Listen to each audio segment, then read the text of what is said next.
Bienvenue dans Âme et Soma, le podcast dans lequel on va parler de spiritualité et de développement personnel comme tu en as peut-être encore jamais entendu parler.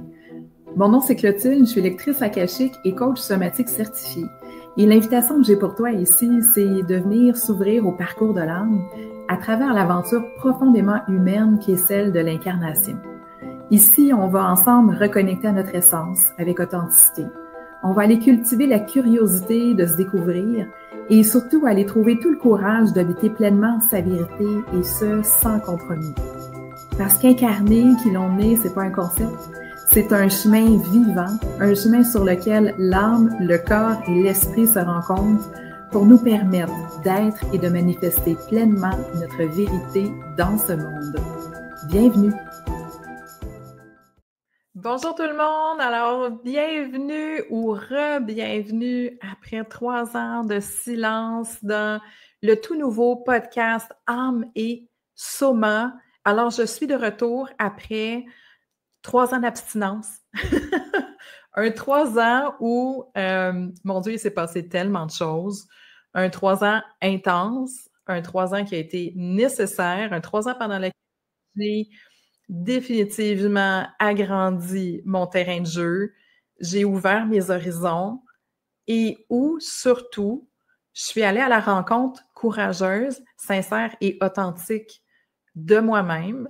Après avoir passé plusieurs années dans la spiritualité et après avoir fait aussi le constat que la spiritualité telle que je l'avais vécue dans les dernières années avait été en quelque sorte pas en quelque sorte, on va se dire les vraies choses, avait été une forme de fuite de la vérité qui m'habitait réellement, de ce que je ressentais, de ce que j'étais appelée à vivre. Et ces 3 années-là m'ont permis vraiment de relier ce que j'étais allée chercher dans la spiritualité, de relier ça dans mon véritable processus personnel, ici et maintenant, dans la rencontre authentique, courageuse de qui je suis. Alors, ça a été un 3 ans, oui, d'exploration personnelle, un 3 ans pour atterrir à l'intérieur de moi, pour aller voir vraiment qui je suis, qu'est-ce que je ressens, qu'est-ce que je vis dans mon expérience humaine, pas juste dans les idées, puis dans tout ce qui flotte un peu dans l'éthérique, d'aller vraiment me rencontrer telle que je suis, qui je suis. Donc, ça a été, oui, une rencontre de moi. Ça a été beaucoup d'années d'études. Donc, il s'est passé beaucoup de choses pour moi pendant ces 3 dernières années-là. Mais ces 3 années qui m'ont vraiment permis de passer de la spiritualité, de tout ce que j'avais exploré avec les lectures akashiques et d'amener ça dans un réel processus de transformation personnelle.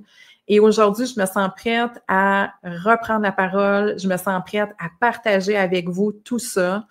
Mon objectif avec Âme et Soma, puis là, je vais vous parler du nom après, là, mais mon objectif avec Âme et Soma, là, c'est de relier la spiritualité à la transformation personnelle, à ramener ça ensemble.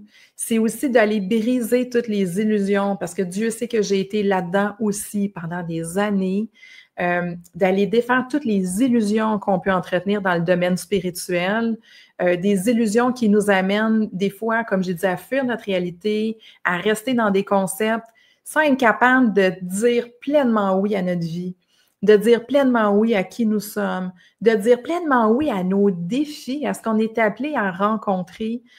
Donc, de relier tout ça dans un processus qui est concret. Alors, bienvenue dans Âme et Soma. Évidemment, je vais vous en dire plus sur mon parcours, mon processus dans les prochains épisodes. Mais sachez que ce que je souhaite, c'est briser les illusions de la spiritualité, les faire atterrir dans la réalité concrète de qui nous sommes, dans qu'est-ce que c'est que de vraiment dire oui à son processus personnel, parce que c'est un processus qui demande beaucoup de courage, qui demande la force, mais il y a tellement de belles choses à découvrir dans ce processus-là. Donc, je veux relier les deux. J'ai le goût, comme j'ai dit en intro, de vous parler de spiritualité, peut-être comme vous en avez jamais entendu parler. Et j'ai aussi envie de parler de transformation personnelle, comme peut-être vous en avez aussi jamais entendu parler. Donc, on a souvent tendance à séparer ces deux champs-là, à mettre la spiritualité d'un côté, à mettre la transformation personnelle d'un autre côté, alors qu'en réalité, les deux vont ensemble. Donc, j'ai envie qu'on fasse ce pacte-là de rallier toutes ces dimensions de notre être et d'ouvrir la discussion, d'ouvrir nos réflexions, de venir nous nourrir, nous alimenter dans nos chemins pour connecter cette dimension-là fondamentale de l'âme à notre expérience concrète d'être un être humain. Moi, je dis toujours que l'âme, c'est une énergie qui cherche à s'incarner. Et quand elle s'incarne, l'âme, qu'est-ce qu'elle fait? Ben, elle prend le véhicule d'un être humain. Elle prend un corps physique. Elle vit des expériences. Elle vit des défis. Elle vit des enjeux. Donc, elle prend son corps physique. Elle a un corps mental, un corps émotionnel. On est tout ça à la fois. Puis moi, j'ai envie qu'on vienne rallier tous ces éléments-là ensemble ici dans âme et soma. Donc, j'ai dit pourquoi je voulais vous parler du titre. OK. Donc, vous allez voir, je suis très transparente sur le podcast. Ça fait des semaines que je me questionne à savoir si je concentre le podcast sur les lectures akashiques, parce que les gens me connaissent beaucoup pour ça. C'est un domaine qui intéresse énormément les gens. Il y a beaucoup à dire sur les lectures akashiques. Donc, ça fait des semaines que je me questionne. Est-ce que je me concentre juste sur les lectures akashiques ou est-ce que j'ouvre pas à d'autres sujets qui me passionnent? Puis là, j'ai eu de la clarté dans les derniers jours. Ouais, dans les derniers jours où je me suis dit non. Je peux pas parler qu'il y a des lectures akashiques. Parce que c'est pas ça que je suis, puis c'est pas ça que je porte à ce stade-ci de ma vie, de mon évolution. Je porte, oui, toute la sagesse des dossiers akashiques. Je porte tous les enseignements de la conscience, la passion du parcours de l'âme, mais je porte aussi en moi le désir profond d'accompagner les gens à dire oui à cette âme-là qui est venue s'incarner. Et quand on dit oui, c'est tout notre processus qui s'active, le processus de rencontre de qui on est. Et j'ai envie de parler de ça. J'ai envie d'en parler parce que, évidemment, ça a été mon parcours. Moi, j'ai été très, très dans la spiritualité pendant plusieurs années. Et à un certain moment, j'ai été obligée, confrontée à faire le constat que j'avais vécu une spiritualité qui était très dissociée. C'est-à-dire que j'utilisais la spiritualité puis toutes les pratiques qui venaient avec pour fuir ce que je ressentais, pour fuir mon expérience. Puis, je suis certaine que vous comprenez ce que je veux dire, mais quand on part, par exemple, dans des méditations, quand on décolle, qu'est-ce qu'on fait quand on décolle? Ben, on vient oublier un petit peu notre réalité, puis on vient oublier ce qu'on ressent, puis on vient oublier finalement nos défis, nos enjeux, ce qu'on ressent. On vient fuir, en quelque sorte, notre univers intérieur. Puis là, c'est pas tout noir ou tout blanc. Mais disons que si on s'en tient à des pratiques comme ça, puis qu'on va jamais faire la rencontre de ce qu'on ressent dans nos émotions, ce qui se passe dans notre tête, comment on se sent dans notre corps, bien, on n'est jamais en train d'aller se rencontrer dans toute la vérité qui nous habite. Puis moi, ça a été ça, mon cheminement. Ça a été à un certain moment d'être beaucoup dans la spiritualité, puis de prendre conscience que malgré toutes ces pratiques-là, je me sentais pas mieux et je n'allais pas mieux. J'avais toujours un mal-être intérieur. Il y avait encore beaucoup de contractions. J'étais très, très dissociée de mon corps aussi à un certain moment. Et c'est à cette époque-là que, moi, étrangement, c'est aussi par les lectures akashiques que je suis atterrée à l'intérieur de moi. Donc, dans les lectures akashiques que je me faisais, souvent, je recevais le message « Descends dans ton corps, reviens à ta respiration ». C'était comme deux messages qui revenaient tout le temps. Et j'ai eu l'intuition à peu près au même moment qu'il y avait pour moi une exploration à faire dans mon corps, puis surtout à travers le breathwork. Et c'est comme ça, moi, j'ai été initiée à un certain moment au breathwork par une amie où, là, en atterrissant dans mon corps, je me suis rendu compte qu'il se passait beaucoup de choses. Puis il se passait beaucoup de choses qui passaient sous mon radar parce que j'y portais pas attention. Et parce qu'à chaque fois qu'il y avait un inconfort qui montait, qu'est-ce que je faisais? Ben vite, ça me prenait une pratique spirituelle pour venir comme calmer un peu l'inconfort. Donc, tout ce que je faisais, c'est que dès qu'il y avait un inconfort, je fuyais. mais je n'allais jamais rencontrer ce qui était là. Donc, je vous dirais qu'à partir de 2020-2021, c'est des explorations que j'ai commencé à faire, puis définitivement plus sérieusement depuis 2022. Et ça a été 3 années fabuleuses. Et je vous dis que le travail est loin d'être complété, puis je ne crois pas de toute façon que le travail est complété à un certain moment, mais je trouve ça tellement extraordinaire que d'oser aller se rencontrer dans qui nous sommes, parce que nous sommes extrêmement bien faits, les humains. Notre âme a déjà tout planifié le truc. Fait que quand on est capable de relier ces deux réalités-là, la réalité de l'âme, la réalité de l'humain qui s'incarne, il y a des rencontres extraordinaires qui peuvent se faire. Puis, je peux vous dire que on a vraiment tout ce qu'il faut à l'intérieur de nous. Je vais vous en parler un petit peu plus aujourd'hui. Et non seulement on a tout à l'intérieur de nous, mais nous sommes supportés, nous sommes guidés. Et il y a tellement de belles choses, de beaux outils, des connaissances. Je pense entre autres à tout le champ d'exploration au niveau du trauma, le somatique, l'embodiment. Il y a tellement de choses extraordinaires là-dedans, des outils extrêmement efficaces, une approche qui permet de changer complètement notre regard sur soi, sur notre vie, et qui ont la possibilité aussi là, de propulser nos processus. Je ne veux pas dire une très grande vitesse parce que ce n'est pas une course, là, mais on a vraiment le potentiel d'aller toucher à notre vérité puis d'aller chercher nos ressources pour se déployer dans cette direction-là. Alors, c'est ce que je voulais vous dire sur la raison d'Âme et Soma. Alors, plein de belles choses qui s'en viennent. Il va y avoir évidemment le côté âme. Donc, avec Âme et Soma, moi, je veux définitivement, comme je vous ai dit, démystifier le parcours de l'âme. Je veux vous parler, oui, de lecture akashique.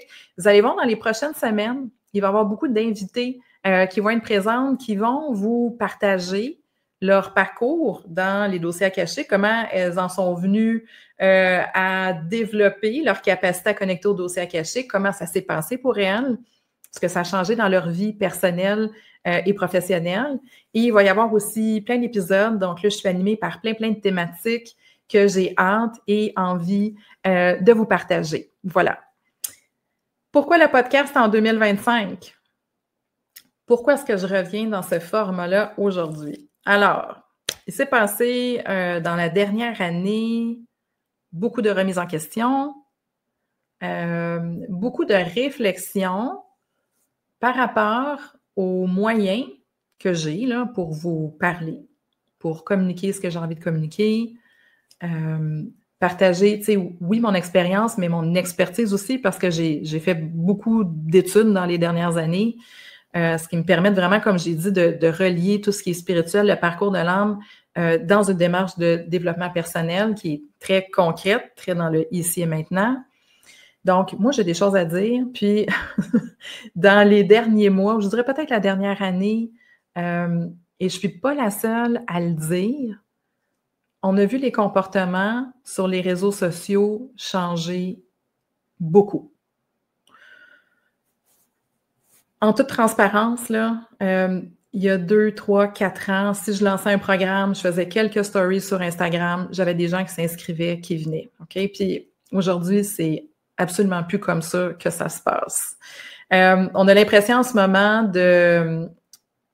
d'une part, des fois, de prêcher dans le désert, dans le sens qu'on fait des publications, puis il n'y a pas toujours de retour sur ce qu'on partage. Puis ça s'explique parce qu'il y a une multiplication des plateformes. Il y a beaucoup de gens qui parlent. Il y a beaucoup de bruit. Ça fait qu'il y a comme ce constat-là où, pour moi, j'ai vraiment eu à avoir une réflexion sur OK, ça change, mais là, je ne me mettrai pas dans cette posture-là de Ah, on le sait bien, c'est parce qu'il y a trop de monde, c'est à cause de TikTok, c'est à cause de ci. Je me suis dit non.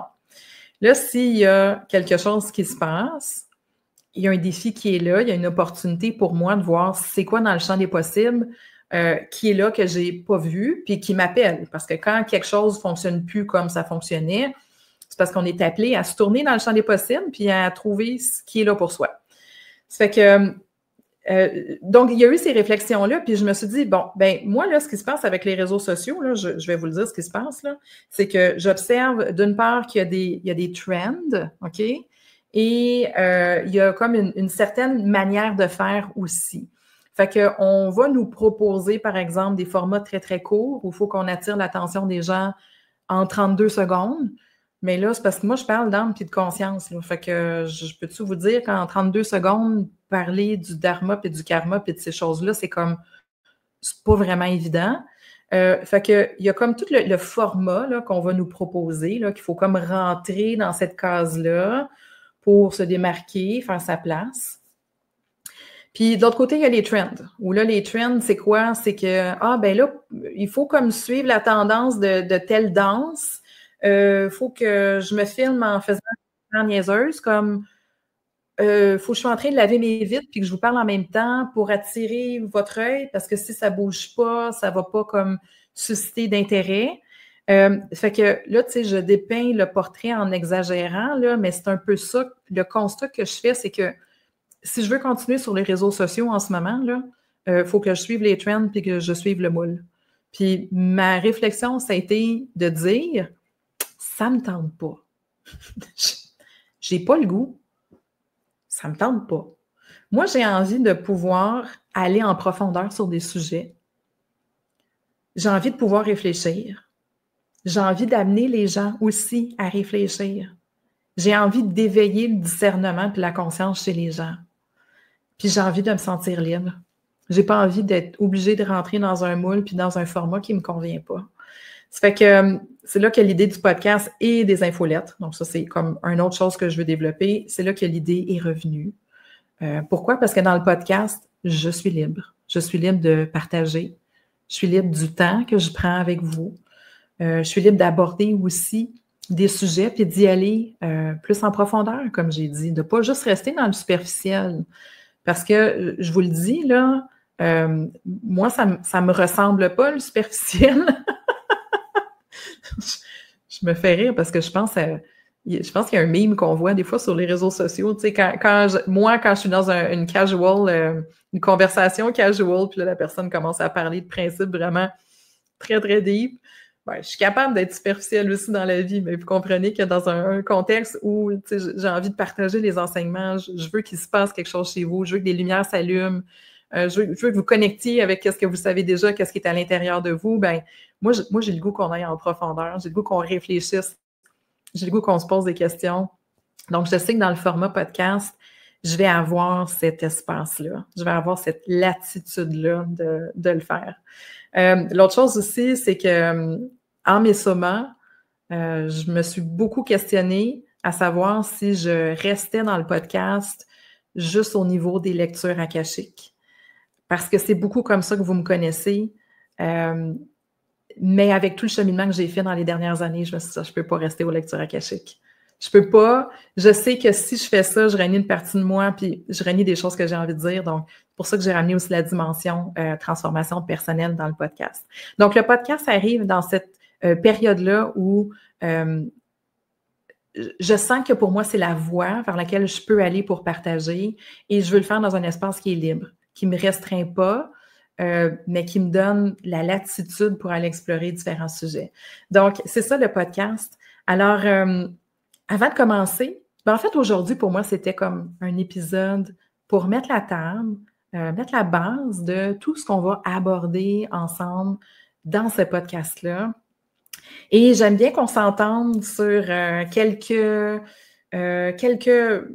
grandes lignes directrices qui vont guider finalement le voyage qu'on va faire ensemble ici.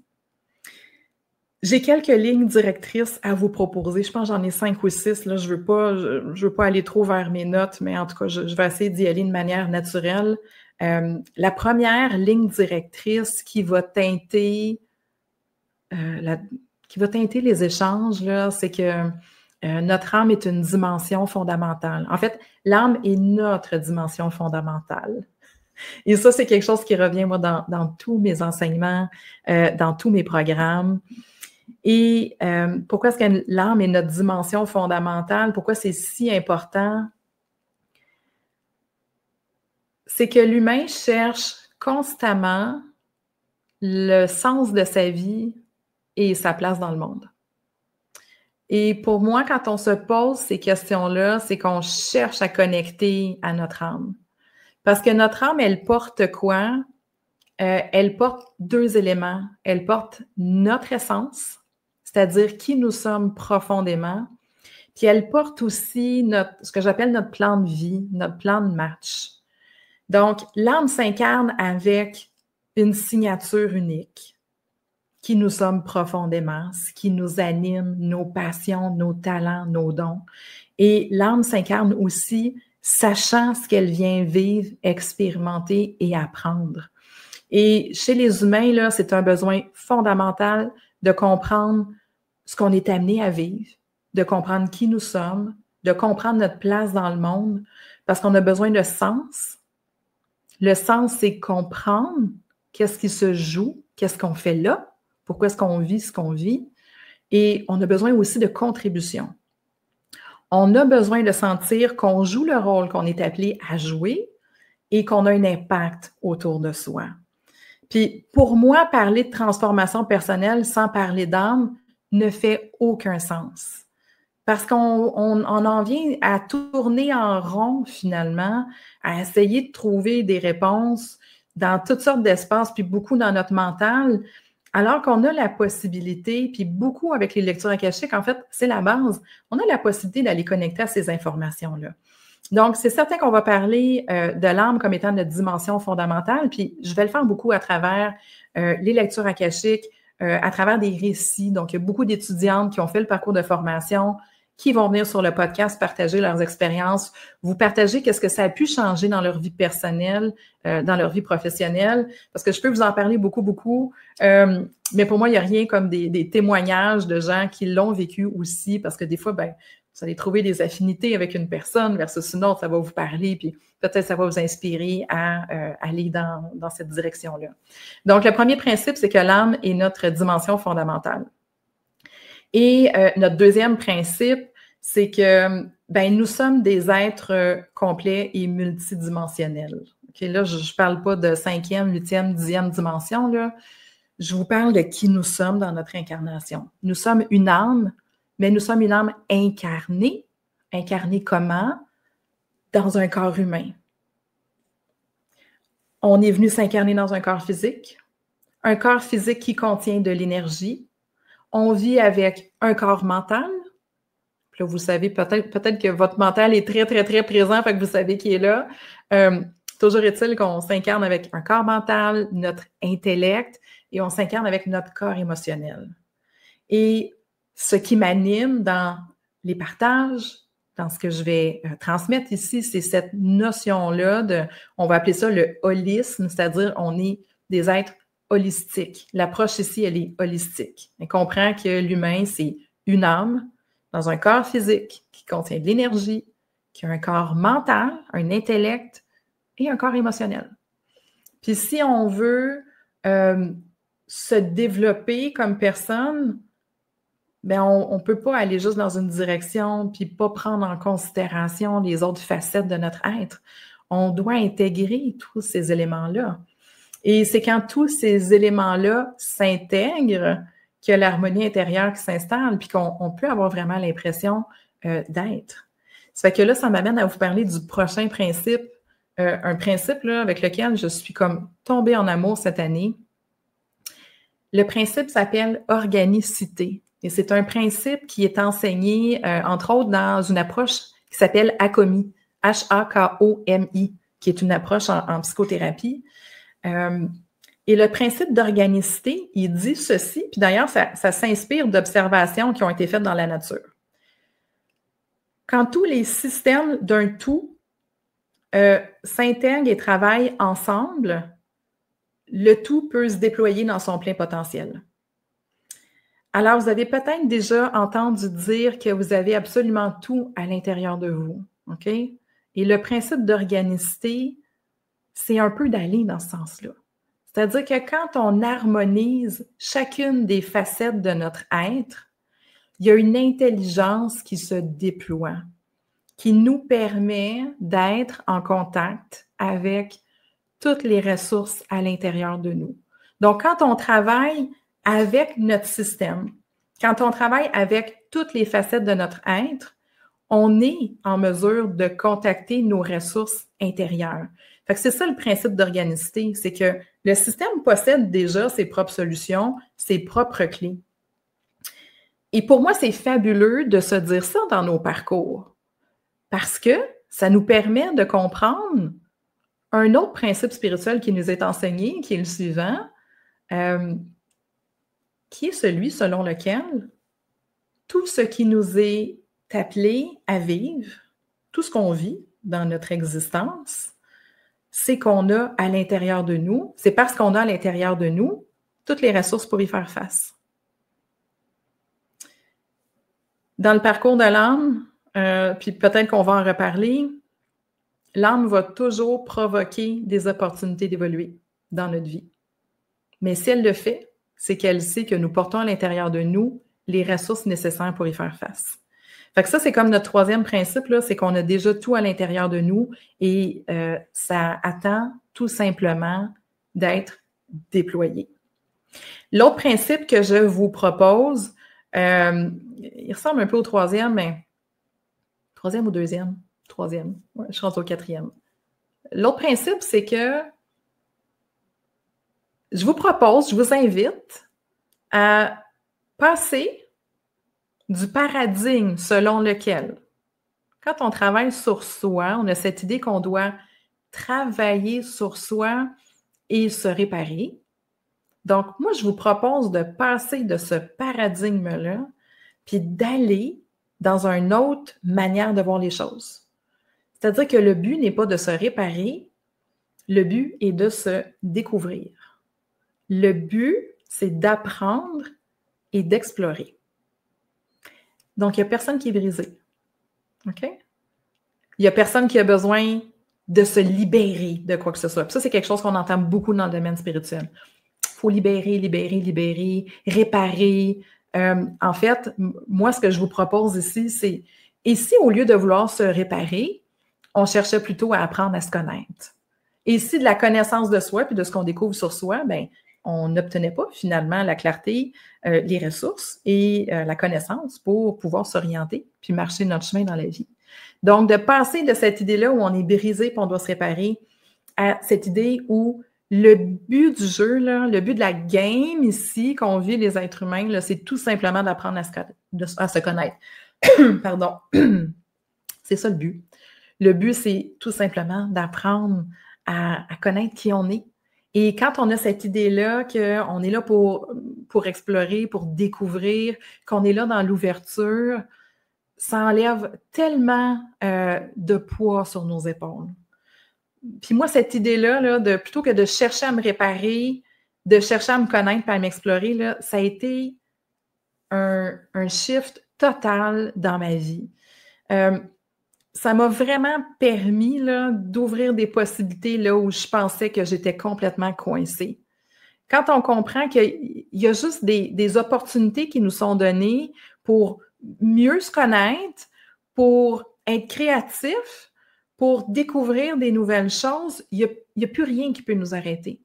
Puis je vous le dis, ça a été tellement puissant là, dans certaines sphères de ma vie où je me sentais complètement coincée, de comprendre que je n'avais pas un problème, mais que j'avais plutôt à essayer de comprendre qui j'étais, de m'explorer moi, puis d'explorer le champ des possibles. Là, ça, je vous le dis, ça a tout changé dans ma vie. Fait que ce principe-là d'exploration plutôt que de la réparation, il est hyper important. Et un autre principe, puis là, le temps file, l'autre principe, là, c'est que pour évoluer, on n'a pas besoin de libérer non plus, on a tout simplement besoin d'intégrer toutes les facettes de nous. Je sais que c'est difficile à comprendre, là, mais je veux simplement vous dire ceci, là, toutes les traditions spirituelles depuis le début de l'histoire de l'humanité, puis entre autres les enseignements du yoga. Okay? Moi, j'aime beaucoup revenir dans les textes anciens. Le yoga, la racine du mot yoga, yug, veut dire unir. Le yoga était enseigné à la base comme une technique d'éveil, pas comme une pratique physique comme on le voit. C'est pas des postures, le yoga. Le yoga, dans son ensemble, c'est une technique d'éveil. Donc, c'est une technique qui permet de nous développer, de nous épanouir en tant qu'être humain de nous ramener en connexion avec notre être profond. C'est ça le yoga. Et yoga veut dire unir. Unir quoi?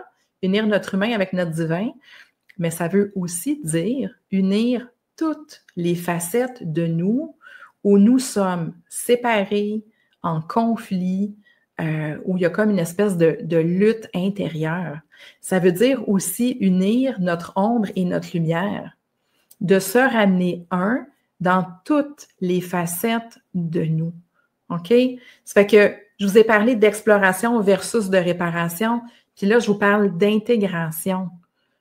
On est appelé dans nos processus, dans nos cheminements, à dire oui à qui nous sommes. Parce que quand on voit avec conscience qui on est, quand on se regarde à travers les yeux de notre conscience, on se réintègre totalement tel que nous sommes plutôt que de se rejeter. Puis quand on est dans cette idée-là où on veut se réparer, où on veut éliminer, c'est qu'on rejette des parties de nous. Mais je reviens au principe spirituel, c'est que l'âme, elle est venue apprendre. Ça fait que l'âme, tout ce qu'elle met sur son chemin sert son évolution. Donc, oui, c'est des cadeaux des fois qui sont mal emballés, mais ça reste des cadeaux qui servent notre évolution. Et l'intégration, finalement, c'est la clé de la transformation. Donc, quand on comprend qu'il n'y a rien qui cloche à l'intérieur de nous, on n'a pas besoin de rien rejeter, on a juste à embrasser, à dire oui à qui nous sommes. Puis quand on le fait à travers les yeux de la conscience, ben il y a comme tout l'amour de soi, finalement, qui s'installe puis qui nous permet de revenir, dans notre union. Ça fait que ça, c'est les beaux principes avec lesquels j'ai envie de démarrer ce podcast-là. Ah oui, puis il y a un dernier élément qui est très, très important pour moi, que je m'amuse à explorer beaucoup dans ma vie, qui est d'incarner notre intégrité puis de choisir l'action courageuse. Parce que ça aussi, c'est une des, je ne veux pas dire des faiblesses, mais en tout cas, un des pièges de la spiritualité, c'est qu'on va rester des fois beaucoup dans les concepts et les idées, alors que de dire oui à qui nous sommes puis d'accepter d'incarner qui nous sommes dans le monde nous demande de nous aligner toujours de plus en plus sur notre intégrité et de prendre des actions courageuses en conséquence. Donc, pour moi, là, tout ça, là, c'est aussi un processus qui est actif, qui est ancré dans le concret, qu'on doit transposer dans nos vies familiales, dans nos relations, dans notre travail, dans tout finalement ce dans quoi on se met en action. Notre intégrité nous demande aussi de prendre des actions courageuses pour oser se montrer tel que nous sommes. Alors, messieurs, dames, la table est mise pour Âme et Soma. J'espère que ça vous a parlé, ce premier épisode, que je vous ai pas trop perdu dans 1 million de... Des fois, dans mon cerveau, ça va vite, là. Ça fait que j'espère que je vous ai pas trop perdu. Écrivez-moi. Dites-moi comment vous recevez cet épisode-là, comment ça résonne. J'ai très hâte de vous retrouver pour les prochains épisodes. Donc, les prochains épisodes, comme je vous disais, il va y avoir beaucoup d'histoires d'Akasha dans les prochaines semaines, mais aussi plein de partages que j'ai hâte de vous faire. Alors, moi, je vous dis à très bientôt et je nous souhaite de vivre dans cette expérience-là une magnifique rencontre avec qui nous sommes profondément. J'espère nous inspirer à nous dire oui, à oser montrer qui nous sommes dans le monde, parce que votre âme, c'est exactement qui elle est venue incarner. Donc, je nous souhaite d'oser dire oui, d'oser prendre notre place, d'oser jouer notre rôle et d'oser avoir un impact autour de soi. C'est ce qui se passe quand on dit oui à la voix de notre âme. Non seulement on crée des vies qui sont vibrantes, qui sont satisfaisantes, mais on fait une différence pour les gens autour de soi. Puis, croyez-moi, là, votre âme, c'est exactement ce que vous êtes venu incarner. Donc, il ne reste plus qu'à dire oui à ce grand et beau et magnifique processus. Et c'est ce que je nous souhaite de vivre ensemble. Alors, encore une fois, bienvenue dans Âme et Soma et on se retrouve très bientôt.